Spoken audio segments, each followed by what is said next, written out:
Please introduce yourself. নিজৰ পৰিচয় দাঙি ধৰক। নমস্কাৰ, মোৰ নাম শ্ৰী ৰেৱতী ডেকা।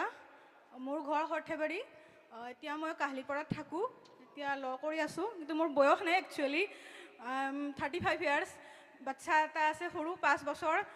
নাজানো আৰু কি ভাগ্যত আছিলে চাগে লিখা, সেইটো কাৰণে আজি এনেকুৱা এখন মই ষ্টেজ পাইছোঁ য'ত মই এজ এ ফ্ৰেছাৰ, কিন্তু মই ফ্ৰেছাৰ নহয়, মই বুঢ়ীয়ে হৈ গ'লোঁ। তো I am already MA B.Ed কৰি মানে বহি আছোঁ লাইক। চ' আহিলোঁ আৰু LLB কৰিবৰ কাৰণে খুব মন আছিলে, সেইটোৱে আৰু। Thank you. আচলতে বয়স হেঙাৰ হ'ব নালাগে, যিহেতু ইচ্ছা আছে, ইচ্ছা থাকিলে বাট ওলাই বুলি এষাৰ কথা আছে। হয় মেম। আপুনি যিহেতু ইয়ালৈ আহিছে, আগলৈও এইদৰে আগুৱাই যাব বুলি আশা ৰাখিছোঁ।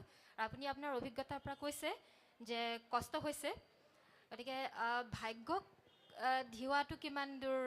মই ভাগ্যক নিধিৱাও ma'am. I believe in work.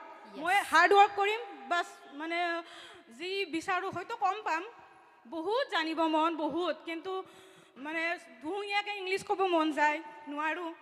কিন্তু মানে I will win the world. Zubeen দাই কোৱাৰ নিচিনা, মানে ভাল মানুহ হ'লেহে মানে চব ভাল হ'ব। প্ৰথমে নিজে ভাল হ'ব লাগিব, মোৰ মনটো ভাল হ'ব লাগিব, then I will see the world like good. খুব সুন্দৰ কথা কৈছে। আৰু সকলোৱে নিজৰ হবি শ্বেয়াৰ কৰিছে। এটা হবি আপোনাৰ গান গাই। হবি মানে খালি দেখিছে ডেন্স খুব ভাল পাওঁ, গানো গাওঁ, কিন্তু মানে একো পাৰফেক্টলি নাজানো, কিন্তু মনটোৱে নাচি থাকে।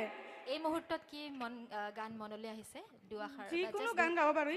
হয়, থেংক ইউ।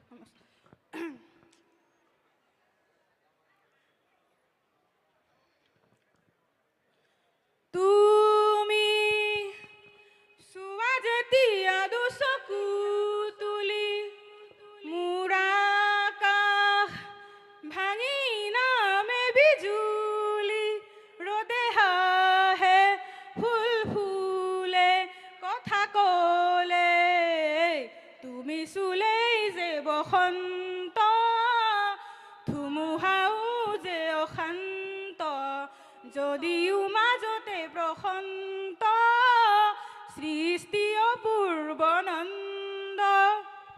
ধন্যবাদ দেই, থেংক ইউ।